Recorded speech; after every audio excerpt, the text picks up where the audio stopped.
Have you ever wondered what would happen if an eagle, the king of the skies, was raised among pigeons? Would it still soar above the mountains, or spend its life pecking crumbs on the ground?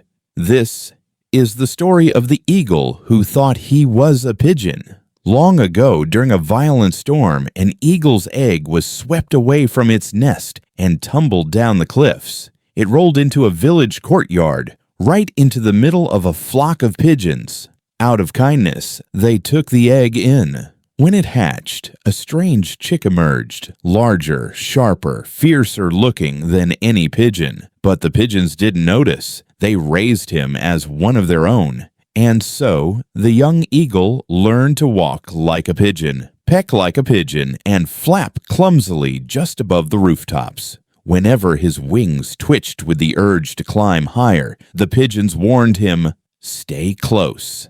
The sky above is dangerous." And he believed them.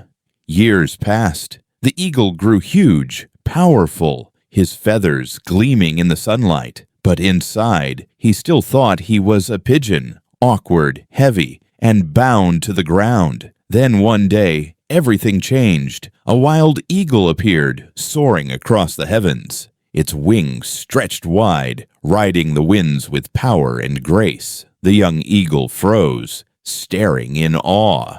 "Who is that?" he asked. "That," the pigeons cooed, "is an eagle, the king of the sky. But don't look too long. They are not like us." Something inside the young eagle stirred, an ache, a fire, a question he could no longer silence. The very next morning, while the pigeons flapped toward the rooftops, the eagle spread his wings and leapt. Higher and higher he rose, trembling with fear. The ground shrank beneath him. The air roared past his feathers, just as he thought he would fall. The wind lifted him. Suddenly he wasn't struggling. He was gliding, soaring, free. And in that moment, the truth hit him like lightning. He was never a pigeon. He was an eagle, born not for crumbs on the ground, but for the open skies. And though he sometimes returned to visit the pigeons, he never lived among them again, for he had discovered who he truly was. And so, remember this: you don't have to live small just because you were raised small. Some of us are not born for the ground. We are born to fly. And maybe right now you feel like that eagle, surrounded by pigeons, taught to stay low, told to never dream too high. But deep down, you know there's more.